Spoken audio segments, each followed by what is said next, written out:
Hello दोस्तों, मैं विनय कुमार। आप लोगों को टॉप मैथ ज्ञान में स्वागत है। देखिए, जैसा कि आप लोगों को क्लास 10th के लिए जो मैथ का सीरीज चल रहा था उसका पार्ट नंबर 4 है। आप लोग को इसी तरह से एग्ज़ाम तक पूरा का पूरा मैथ का सिलेबस करा दिया जाएगा पूरा, और ऑब्जेक्टिव जो भी ऑब्जेक्टिव सब्जेक्टिव पूरा रहेगा। मैथ की तैयारी पूरी तरह से करा दी जाएगी। आपको हर एक तरह का प्रश्न जो एग्ज़ाम में आता है वही लेवल का पढ़ाया जाएगा, सिर्फ वही जो एग्ज़ाम में आता है। और अगर आप लोग मेरे चैनल को सब्सक्राइब नहीं किए तो सब्सक्राइब कर लें, और साथ में अगर वीडियो पसंद आता है तो लाइक ज़रूर करें और कमेंट ज़रूर करें कि आपको कौन सा चैप्टर कैसा और कौन सा चैप्टर का कौन सा क्वेश्चन चाहिए, और आंसर भी करना ना भूलें। आप लोग खुद पहले बनाएं, बनाने के बाद आंसर को कमेंट में ज़रूर लिखें। देखिए, प्रश्न नंबर पहला क्या है, कितना है? AP 72 63 54 डॉट डॉट डॉट का कौन सा पद शून्य है? मतलब इसी तरह से लिखते जाएंगे। यानी कितना है? 72 पहला किस चालू किया है? 72 से किया है ना जी। उसके बाद कहाँ गया है? 63 पे। उसके बाद कहाँ गया है? 54 पे। यानी घटते जा रहा है ना। AP कैसे चालू किया? 72 से हो गया कितना? 63 फिर 54। तो इसी तरह से लिखते जाएंगे, यानी घटाते जाएंगे, तो कौन सा ऐसा पद आएगा जो कि शून्य हो जाएगा? यही ना बोला है। तो मतलब इसी तरह से लिखते जाएंगे। तो जैसे क्या इसमें एग्जाम में अगर पूछता है कि 54 कितना पद है, तो 54 पहला दूसरा तीसरा आंसर हो जाता है। तो इसी तरह से कह रहा कि अगर घटाते ऐसे चल जाएंगे तो कह रहा कितना पद शून्य आएगा। देखिए, हल करने के लिए पहले लिख लीजिए a बराबर कितना दिया हो? 72। d निकाल लीजिए, इसमें c घटाना है, T2 माइनस T1 करना है। यानी 63 में से घटाइएगा 72, कितना आता है? कितना आता है जी? -9। यानी डी कितना डिफरेंट कितना चल रहा है? 9 का।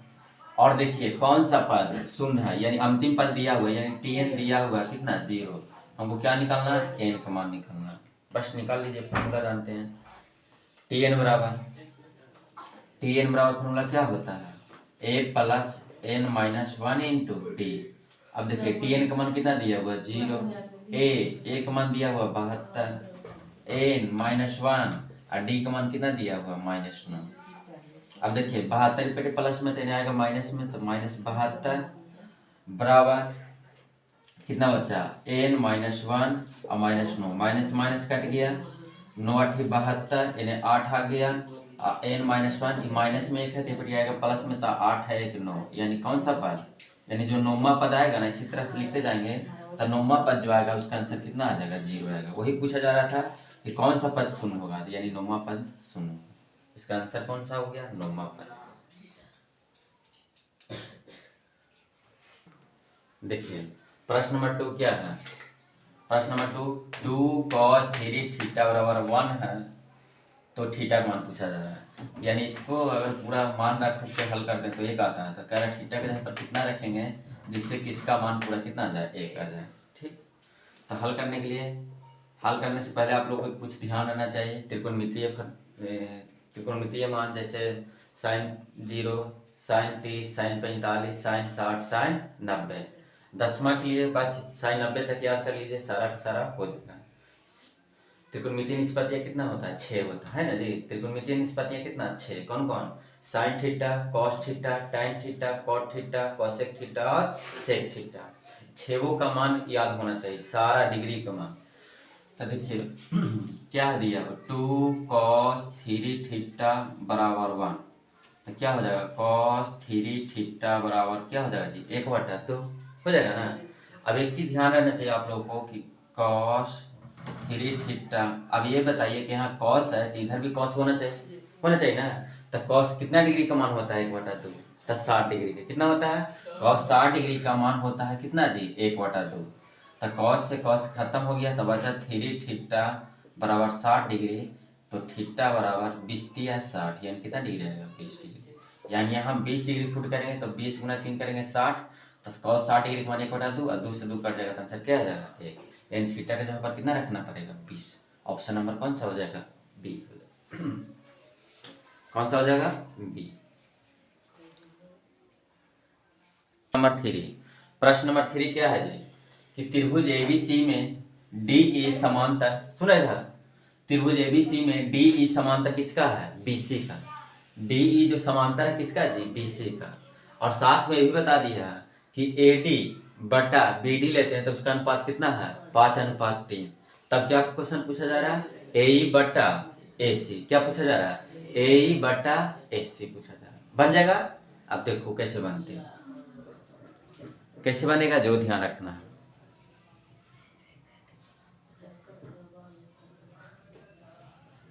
देखिए ये बन तो कैसे, तो हल कर ले, कुछ करे पर तो चित्र बनाओ पहले।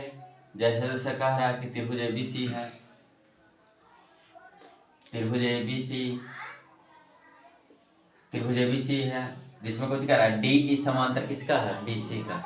यानी जो बीसी का एक समांतर को एक रेखा है जो डीई है, मान लेते हैं डीई। आगे समझ में।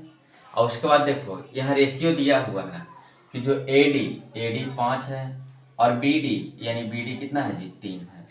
हो गया। तो इधर जब इधर 5 3 है तो इधरो 5 है, इधरो 3 होगा। समझ में? इधर जब 5:3 में है तो इधर भी कितना होगा? 5:3 में। लेकिन क्वेश्चन क्या पूछा जा रहा है? क्वेश्चन पर ध्यान रखिए, एई बटा एसी। क्या पूछा जा रहा है? एई बटा एसी, है ना। तो देखिए पहले इसका एक थ्योरी होता है, थेल्स प्रमेय जिसको बोलते हैं। क्या होता है कि अगर एक बार हम देखिए यहाँ क्या है, एक बार ए ई लिया है, एक बार पूरा ए सी लिया है, तो इधर भी वैसे करते हैं, यानी ए डी बटा ए बी लिख लेते हैं, बराबर उसी तरह ए ई बटा ई सी लिख सकते हैं ना। देखिए एक बार पूरा छोटा वाला लिया है, एक बार पूरा कुछ बड़ा वाला, तो इधर भी एक बार पूरा छोटा वाला, एक बार कुछ बड़ा वाला। तो ए डी बताओ, ए डी कितना है लो? 5। ए बी कितना हो तो जोड़ो, 5 है 3 8। तो इधर भी देख बतावा, ए ई बटा ई सी पूछ ही रहा है, तो ए ई बटा ई सी ये मानना पूछ रहा है, यानी कितना आ जाए तो 5/8 आ जाए तो कितना आ जाए तो 5/8। देखो अपने से आप निकल गए। जब इधर वाला अनुपात ले ली सही से, तो ए बटा ई सी, तो ए ई देखो ए ई है, ए के सामने ये वाला हो गया और ए सी के सामने, सॉरी ए सी है जी, ए सी यानी कितना आ जाएगा? 5:8 ऑप्शन नंबर सी।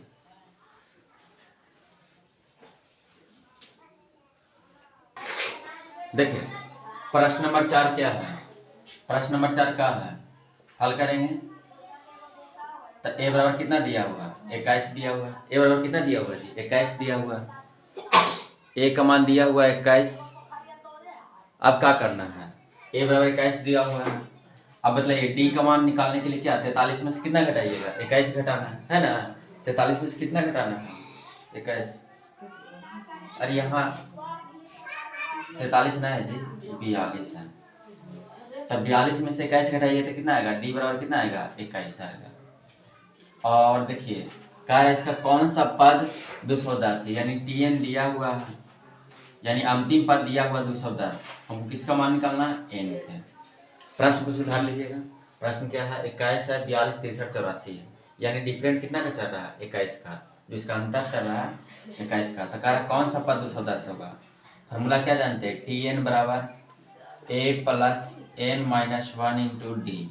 देखिए टी एन दिया हुआ 210, ए दिया हुआ 21, डिफरेंट भी 21 का चल रहा है। बस 21 इसको काट दीजिए, कितना मरतबा है? 10 मरतबा, सॉरी कितना है? 210 है और यहाँ कितना है जी? 21 है। प्लस में तो इधर क्या आएगा? माइनस में। तो 210 में से क्या घटाइए? 21 घटाइएगा तो बचे कितना? n माइनस 1 इंटू 21 बचेगा ना। अरे प्लस में 21 था तो पहले इधर भेज दीजिए माइनस में, तो कितना आएगा? 189 बराबर n माइनस 1 इंटू 21। इसको काटिएगा तो 9 मरतबा कट जाएगा, यानी n माइनस 1। ये माइनस में लिखे थे, फिर क्या आएगा? प्लस में, यानी जो n बराबर आएगा 10, यानी कितना पद आएगा? 10वां पद जो आएगा कितना आ जाएगा? 210। ऐसे ही कैसे का पढ़ते जाइए ना, कैसे का कैसे 84, यानी 10वां पद लिखेंगे ना तो लास्ट में क्या आ जाएगा? 210 आ जाएगा। देखिए प्रश्न नंबर 5 बनाना है, कैसे बनाना है? क्या 7 सेंटीमीटर त्रिज्या वाले एक अर्धगोला का पृष्ठीय क्षेत्रफल, क्या कुल पृष्ठीय क्षेत्रफल, अर्धगोला है उसका क्या निकालना, कुल पृष्ठीय क्षेत्रफल निकालना, जबकि उसका रेडियस दिया हुआ कितना त्रिज्या दिया हुआ है 7 सेंटीमीटर। देखिए ऑप्शन है, पहला ऑप्शन 588 पाई, दूसरा ऑप्शन 392 पाई, चौथा ऑप्शन 147 पाई, पांचवा ज़्यादा बोल दिए ना, चारों ऑप्शन है। देखिए ऑप्शन आपके सामने लिखा हुआ है, हल कीजिए। तो हल करने के लिए क्या, आर दिया हुआ, रेडियस दिया हुआ कितना 7 सेंटीमीटर, हमको निकालना खोजिए अर्धगोला का कुल पृष्ठीय क्षेत्रफल। तो इसके लिए फॉर्मूला होता है 3 पाई आर स्क्वायर। अर्धगोला का संपूर्ण पृष्ठीय क्षेत्रफल 3 पाई आर स्क्वायर। चलो अब बनावा, तो 3 पाई को मानना है, तो देखा कि पाई सभी में ऑप्शन में आपको, तो पाई को मानना कुछ करिए, आर के बार 2 बार कर दो, तो 7 गुना 7 करोगे तो 49 है, तो 49 का पढ़ो 3 मतलब 147 आ जाए। अब पाई आपको बगल में तो पाई रहेगा, हमेशा क्या एरिया देखिए 7 सेंटीमीटर गुना करेंगे तो कर दिया जाएगा 7 सेंटीमीटर स्क्वायर, यानी ऑप्शन नंबर कौन सा हो जाएगा, सी हो जाएगा। तो एक चीज याद रखना, क्या याद रखना, देखिए क्वेश्चन बनाना कोई बड़ा बात नहीं है, बाद में भूल जाना बड़ा बात होता है, इसलिए हम क्या करते हैं कि इसको याद कर लीजिए कि गोला के संपूर्ण पृष्ठ का क्षेत्रफल, अर्धगोला का संपूर्ण पृष्ठ का क्षेत्रफल 3 पाई आर स्क्वायर होता है, बस इसको ध्यान रखना है।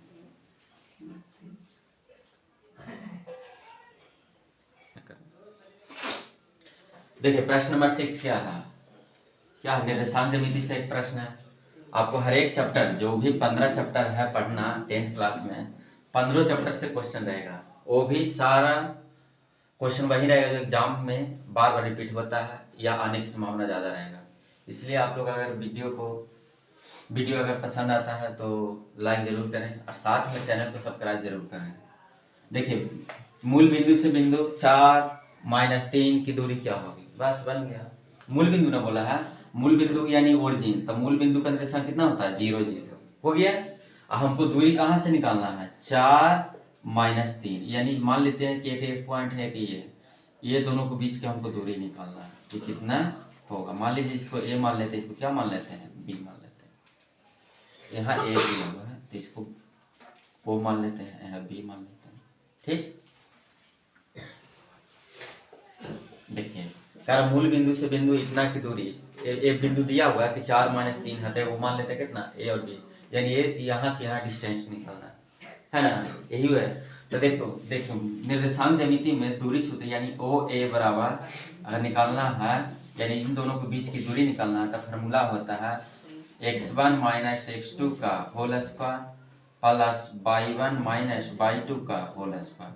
देखिए इसमें बोलिए कि सर ऐसा होता है, नहीं एक और होता है, आपको लगता होगा कि सर ऐसे लिखने हैं, तो ऐसे भी लिख सकते हैं x2 - x1 का whole square plus y2 - y1 का होल स्क्वायर।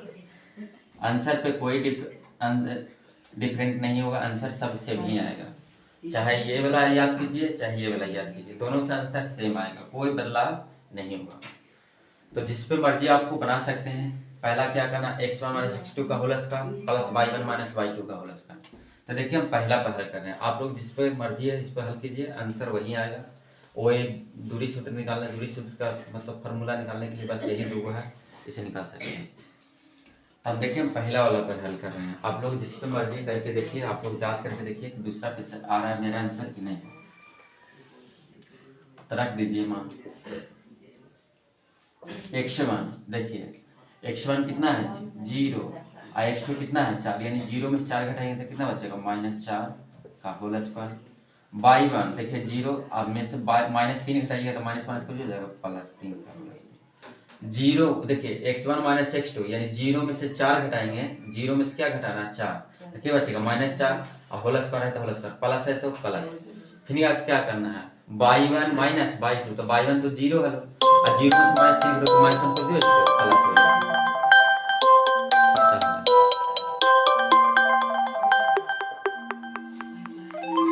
अब देखना 4 को प्लस करके 16 3 का स्क्वायर कितना है तो 9 आई। तो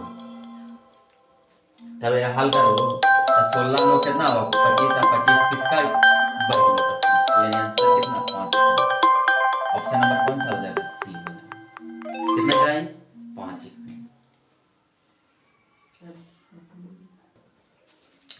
देखिए प्रश्न नंबर 7 इसको बनाना है। कैसे बनाना है तो पहले आप लोग एक बार पढ़िए प्रश्न को और इसके बारे में सोचिए। अगर नहीं बनता तो फिर वीडियो को पूरी तरह से देखिए, समझिए। अगर एक बार में न समझ में आए दोबारा देखिए, लेकिन जरूर समझ में आएगा। यदि एक अर्धवृत्त का परिमाप 36 सेंटीमीटर है, यदि एक अर्धवृत्त का परिमाप 36 सेंटीमीटर है तो उसका व्यास क्या होगा? डायमीटर पूछा जा रहा है। तो इसके पहले क्या करेंगे, हम रेडियस निकाल लेते हैं। रेडियस निकाल के क्या करेंगे, दोगुना कर देंगे, यानी त्रिज्या निकालेंगे। त्रिज्या निकाल के अगर 2 से गुना कर देंगे तो क्या निकल जाएगा, व्यास निकल जाएगा। तो हमको पहले क्या निकालना पड़ेगा, त्रिज्या। तो देखिए हल करना, दिया हुआ पहले क्या, अर्धवृत्त का परिमाप दिया हुआ है। जो अर्धवृत्त है उसका परिमाप दिया हुआ है कितना जी, 36 सेंटीमीटर। कितना दिया हुआ है, 36 सेंटीमीटर। हमको ज्ञात क्या करना है, व्यास। क्या निकालना है, व्यास वाट, यही निकालना है। तो हम अर्धवृत्त का जो परिमाप होता है r इंटू पाई प्लस 2 होता है। अब बराबर कितना दिया हुआ, 36। याद कर लीजिएगा, फॉर्मूला याद रखना कि अर्धवृत्त का जो होता है, अर्धवृत्त का जो परिमाप होता है r इंटू पाई प्लस 2 होता है। ऐसा ना कि वृत्त का पूरा परिमाप 2 पाई r होता है तो आधा का है तो 2 से भाग देंगे तब पाई r हो जाएगा, गलत हो जाएगा। इसके लिए अलग फॉर्मूला होता है। अर्धवृत्त का परिमाप क्या होता है, r इंटू पाई प्लस 2। क्या होता है, r इंटू पाई प्लस 2। तो देखिए बनाइए, r पाई का मान कितना 22/7 और प्लस 2 बराबर कितना 36। r इंटू 7 दूनी 14 यानी 22 प्लस 14 बट्टा 7 बराबर 36। अब देखिए r इसको जोड़ेंगे तो कितना आ जाएगा, 36/7 बराबर 36। 36 कैंसिल हो गया, यानी r बराबर कितना आ जाएगा, 7 सेंटीमीटर। हमको आज पूछा जा रहा नहीं व्यास। तो व्यास क्या होता है, व्यास बराबर होता है 2r यानी 2 गुना कितना 7, तो 7 दूनी 14 सेंटीमीटर। आंसर पूछिए हो जाएगा 14 सेंटीमीटर। कितना सेंटीमीटर आंसर आएगा, 14 सेंटीमीटर। बस एक चीज ध्यान रखना है, आप लोग को बार बार बोलते हैं कि जहां फॉर्मूला लिखते हैं उसको एकदम जरूरी लिखिए कि अर्धवृत्त का परिमाप होता है r इंटू पाई प्लस 2। देखिए प्रश्न नंबर 8 क्या है, बहुत अच्छा प्रश्न है, एक बार सीख लीजिए। आपको इस टाइप का प्रश्न आते रहता है एग्जाम में, दोबारा सीखने की जरूरत नहीं पड़ेगा, बस एक बार समझ लीजिए क्या है। जो हल करेंगे a बराबर, देखिए है ना, प्रश्न क्या दिया हुआ कि 4 x1 x2 x3 28 बता दिया जी में एपी में है, तो हमको x3 यानी इसका मान निकालना, हमको x3 का मान निकालना। a दिया हुआ है यानी पहला पद हमको पता है कि 4 है, और देखिए पहला दूसरा तीसरा चौथा पांचवा भी पता है कि पांचवा पद जो है कितना है जी 28 है। पांचवा पद हमको पता है 28, पहला पता है और पांचवा पद पता है कितना 28 है। हमको निकालना कितना, पहला दूसरा तीसरा चौथा, क्या पद निकालना है, चौथा पद। चलिए एक चीज पता हो गया, 35 यानी दिया हुआ कितना 28। अब देखिए 35 कैसे लिख सकते हैं, a plus 4d, a plus कितना लिख सकते हैं 4d, यानी अब देखिए 35 का मान कितना है 28, a का मान कितना है जी 4 प्लस 4d। 4 प्लस में देने क्या आएगा माइनस में, तो 28 में से 4 घटाएगा तो बताओ कितना है, तो 24 और 4d यानी d बराबर कितना है, तो के अंदर 24, यानी कन्फर्म हो कि जो है ना एपी उसका डिफरेंट कितना का चल रहा है 6 का, यही तो बता रहा है कितना का अंतर चल रहा है 6 का चल रहा है। तो बतलाव यहाँ 4 रखो, तो 4 में 6 जोड़ो तक तो 10 के, तो जी 10 में 6 जोड़ो तक तो 16 में 6 जोड़ो तक तो 22 और 22 में 6 जोड़ो तक 28। देखा रियली में ये इससे लिखा था, लेकिन यहाँ छिपा दबल के लोग वही मान निकाले का लोग। तो बतावा हम तो सिर्फ x3 का मान पूछा जा रहा है, लेकिन हम सब का मान निकाल दिए कैसे, d से पता लग गया कि कितना का अंतर चल रहा है 6 का, यानी 6 4 10 10 6 16 16 16 6 22 22 6 28, यानी अगर x1 पूछता तो आंसर 10 मारते, x2 पूछता था 16, x3 पूछ रहा था आंसर कितना हो जाएगा 22 ऑप्शन नंबर। ऐसा का देखिए प्रश्न नंबर 9 क्या है, देखिए प्रश्न नंबर 2 को यहाँ दिया हुआ, पहले आप इसको बनाने की कोशिश करिए। यदि बहुपद x² - 1 प्लस 1 के शून्य दिया हो क्या अल्फा और बीटा है, तो हमको किसका मान पूछा जा रहा है 1/अल्फा प्लस 1/बीटा का मान। हल करेंगे तो पहले क्या कीजिए, अल्फा प्लस बीटा का मान निकाल लीजिए और अल्फा गुना बीटा का मान निकाल लीजिए। तो अल्फा प्लस बीटा का मान क्या होता है, मूलों का योगफल क्या होता है माइनस बी बटा है। द्विघात बहुपद में जो मूलों का योगफल होता है माइनस बी बटा है, तो बी का मान कितना है जी माइनस एक, अब माइनस माइनस क्या हो जाएगा प्लस एक बटा एक, तो एक आ जाएगा। अब मूलों का गुणनफल सी बटा एक यानी एक बटा एक, यानी दोनों निकल गया। मूलों का योगफल फार्मूला होता है माइनस बी बटा है, अब मूलों का गुणनफल होता है सी बटा है, तो इससे निकालें तो एक आएगा, अब मूलों का गुणनफल भी एक आ गया। किसका मान पूछा जाएगा, एक बटा अल्फा प्लस एक बटा बीटा का मान। तो देखिए जिसका मान पूछा जा रहा है उसको एलसीएम ले लेंगे, तो एलसीएम लेंगे तो क्या आ जाएगा अल्फा प्लस बीटा, इसका एलसीएम लेंगे तो अल्फा बीटा आएगा, तो ऊपर हो जाएगा बीटा, इधर क्या हो जाएगा अल्फा। अब बताइए अल्फा प्लस बीटा का मान एक दिया हुआ है, अल्फा को बीटा का मान निकालें, एक से कट गया, आंसर कितना आएगा, ठीक ऑप्शन नंबर बी। कितना हो जाएगा, ऑप्शन नंबर बी। कुछ नहीं, बस इसको याद करना। आप लोग को बार बार बता रहे हैं कि जब भी प्रश्न अगर मैथ में अच्छा करना है तो इसके लिए क्या करना पड़ेगा, आपको सारा फार्मूला और सूत्र और नियम याद करना पड़ेगा। बनाने का तरीका तो सबका जोड़ घटा वही होता है, लेकिन जो आपको फार्मूला है वो याद करना पड़ेगा। जैसे बहुपद इतना शून्य पूछा, अल्फा बीटा था तो इसका मान पूछा जा रहा था, तो इस टाइप का प्रश्न जब भी आ जाए कि शून्य कितना दिया हुआ है, यहाँ कुछ भी पूछे उसके पहले क्या करना, मूलों का योगफल निकाल लेना है और मूलों का गुणनफल, आंसर आना चालू कर। देखिए प्रश्न नंबर 10 क्या है, 6/15 का दशमलव प्रसार क्या होगा। देखिए पहला ऑप्शन शांत, दूसरा शांत, तीसरा आवर्ती, चौथा नन। अब देखिए 6/15 है, तो शांत अशांत के लिए हम एक वीडियो स्पेशल बना दिए हैं, अगर नहीं देखें तो कमेंट बॉक्स में है, आप उसे जाकर देख सकते हैं। इसके लिए स्पेशल एक वीडियो बनाया, आपको इससे मतलब कभी भी इस टाइप का प्रश्न आएगा बन जाएगा। तो क्या करना है, 6/15 के बारे में पूछा जा रहा है कि शांत है क्या शांत है। तो शांत होने के लिए एक शर्त होता है कि अंश में कुछ भी रहे, अंश में कुछ भी रहे, लेकिन हर में एक नियम होता है, या तो 2 रहना चाहिए गुणा के रूप में, या तो 5 होना चाहिए, या तो 2 या 5 गुणा के रूप में सिर्फ होना चाहिए। इसके अलावा कोई भी अंक नीचे आ गया गुणा के रूप में तो वो शांत नहीं क्या कहलाएगा, अशांत कहलाएगा। यानी हमको क्या करना है, देखिए एक ही इसका नियम है शांत अशांत पहचानने का नियम। शांत अशांत पहचानने का नियम के अंश को हम कुछ नहीं करेंगे, सिर्फ हम हर पे दे जाएंगे। हर में देखेंगे या तो 2 गुना के रूप में रहे, या तो खाली 5, या तो 2 गुना 5 रहे। तो देखिए यहाँ कितना है 6/5, 6 बटा कितना है 15, इसको काट देंगे 3 से, तो 3 से कट गया तो कितना बचा 5। हम क्या बताएं कि नीचे खाली 5 रहे, नीचे खाली 5 रहे, या तो खाली 2 रहे, या 2 या 5 रहे तो शांत कहलाता है। तो देखिए नीचे 5 आ गया है, इसलिए क्या हो जाएगा शांत हो जाएगा। क्या हो जाएगा, शांत हो जाएगा। क्या हो जाएगा, शांत, ऑप्शन ए।